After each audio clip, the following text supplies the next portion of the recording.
It has been over a year since Biden came to power.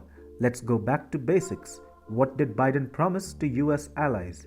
Well, he said, "See, my predecessor was transactional, but I am not, and under my watch, the US will not pursue its interests at the cost of its allies." This is what he promised. And what is he doing?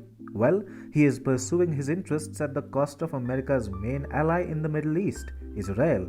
Hi and welcome. You are watching TFI Global, the foreign affairs and geopolitical analysis arm of the TFI Media Group. I am your host Sanbir, and in this video, I will shed light on the reason behind Joe Biden's sudden offensive against the war-torn country of Sudan.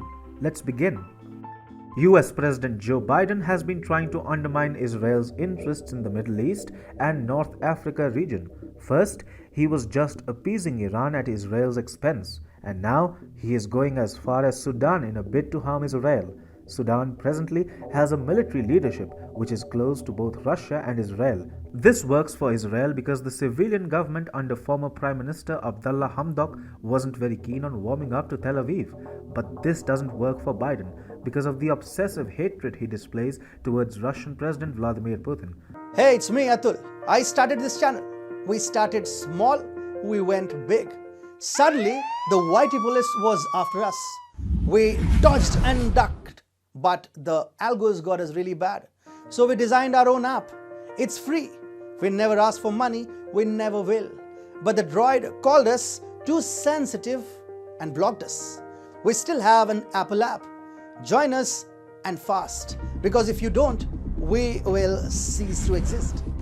Check out the link in the description. So, he is attempting to take down the Sudanese military by driving a wedge in Sudan-Israel relations. Before getting into what Biden is aiming for, let me explain the context of the Sudan-Israel-Russia relationship and the role of the United States. Sudan wasn't on good terms with Israel for the past few decades. But in 2020, former US President Donald Trump mediated an Abraham Accord between the two countries. The civilian government led by Abdullah Hamdok was reluctant to embrace the Jewish nation due to adverse public opinion, while the Sudanese military seemed favorable. But ultimately, the agreement was in place. The US mediated Abraham Accord ended decades of resentment between Sudan and Israel. Yet, the political climate in Sudan was such that a civilian government couldn't have embraced Israel. On the other hand, the Sudanese military that wants to fight militant groups was keen on a better relationship with Jerusalem.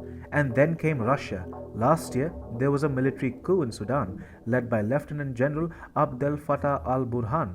The reaction of Russian officials suggested that Lieutenant General Burhan had Moscow's backing. For Biden, this was a setback. The Sudanese military is close to Russia, with the US getting sidetracked. Israel, however, benefited because the Sudanese military leadership has encouraged cooperation with the Jewish nation. Sudanese and Israeli officials have made unannounced visits over the recent past. Last week saw Sudanese security delegation visiting Tel Aviv. In January, Israeli officials, including Mossad officers, had visited Khartoum. So, if Israel benefited from the Sudanese military takeover, what should have Biden done? Well, Biden's bold promises about coordination with US allies would suggest that the US should let it be. But Biden had other plans.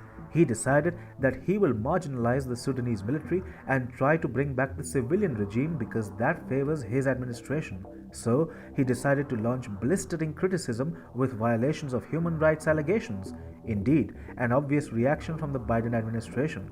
The Biden administration alleges that protesters have been killed in Sudan. On the other hand, Burhan suspects the involvement of outside groups in the ongoing turmoil. US officials are also saying that it is looking into options to respond to them. Biden administration officials are threatening sanctions against the Sudanese military leadership in a bid to weaken it. Biden's moves can harm Russia and Israel, while the US tightens its attempts to bring back a civilian regime. Biden seems to be going as far as sabotaging Sudan-Israel security cooperation in his ongoing campaign against the Sudanese military. This is why Burhan was seen pushing back against threats of Western sanctions during an interview with Sudan's state-run TV on Saturday.